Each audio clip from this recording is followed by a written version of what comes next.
ഇതിൽ നമ്മൾ എക്സ്പെക്ട് ചെയ്ത കുറേ നടന്മാരും സ്നേഹയാണ് വിജയുടെ പേരായിട്ട് വരുന്നത്. അപ്പോൾ അവർ തമ്മിലുള്ള കോമ്പിനേഷൻ സീൻസൊക്കെ അടിവാണ്.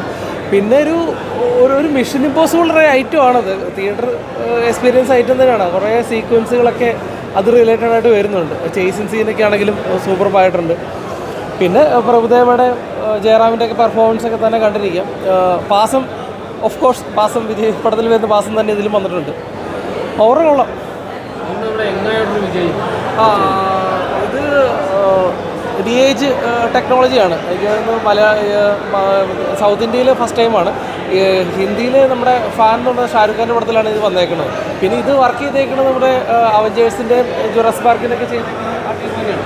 അപ്പോൾ അത് പെർഫെക്റ്റ് ആയിട്ട് തന്നെ വന്നിട്ടുണ്ട്. ഒരു 21-22 വയസ്സുകാരൻ വിജയെ തന്നെ നമുക്ക് സ്ക്രീനിൽ കാണാൻ വന്നു. ഒരു രസമാണ്. കാരണം പണ്ടത്തേക്ക് വിജയം കണ്ടേക്കുന്ന പോലെ തന്നെ ഇതിൽ സ്ക്രീനിൽ കണ്ടിരിക്കാൻ പറ്റുന്നുണ്ട്. പിന്നെ 2 കാലഘട്ടം കാണിക്കുന്നുണ്ട്. ആ കാലഘട്ടത്തിലൊക്കെ വിജയുടെ ഏജിങ് ഒക്കെ ആണെങ്കിലും പെർഫെക്റ്റ് ആയിട്ട് തന്നെ വന്നിട്ടുണ്ട്. അപ്പോൾ ഓവറോൾ വിജയ് പടങ്ങളുടെ ഒരു തിയേറ്റർ എക്സ്പീരിയൻസ്ഡ് ആയിട്ടാണ്, ഒരു ഡൗട്ടും ഇല്ല.